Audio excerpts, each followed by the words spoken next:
quand j'ai d'abord commencé à étudier la parole. Et vous savez, je dois dire que j'allais à l'église depuis longtemps avant d'être une chrétienne engagée. Tous ceux qui vont à l'église ne sont pas des chrétiens engagés. Nous y allons par obligation et parce que c'est la bonne chose à faire.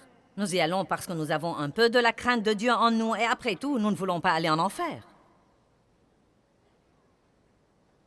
Mais c'est incroyable combien d'années vous pouvez y aller et vous garer là tous les dimanches matins.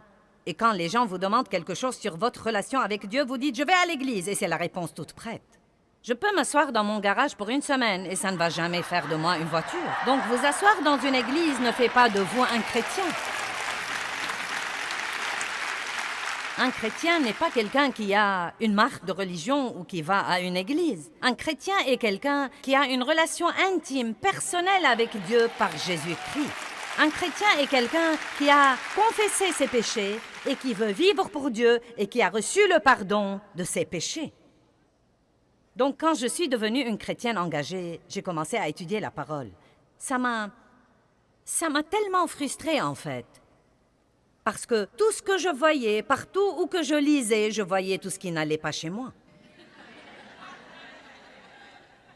Est-ce que quelqu'un peut témoigner de ce que je dis, là? Non, mais j'ai pensé.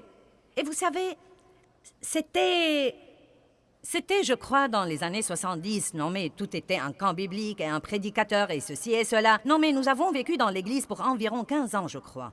Non, mais je le fais toujours, mais vous savez, à l'époque, vraiment, non, mais il y avait vraiment une grande explosion de la parole et j'ai eu l'occasion d'écouter des tas de messages. Et je me disais, comment est-ce qu'un être humain peut avoir tous ses défauts en lui?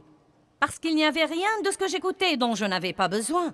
Si c'était sur la bouche ou la pensée, j'en avais besoin. Si c'était sur le fruit de l'esprit, je n'en avais aucun. Vous savez, quel que soit le message, j'en avais désespérément besoin.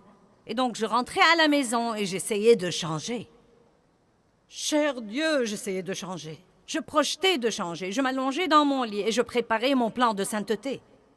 Et il durait jusqu'à mettre mes pieds par terre. C'était là où il se terminait. Et je ne pouvais pas comprendre comment on pourrait projeter d'être si bon et d'agir si mal. Est-ce que j'ai des sœurs et des frères ici ce soir qui comprennent ça?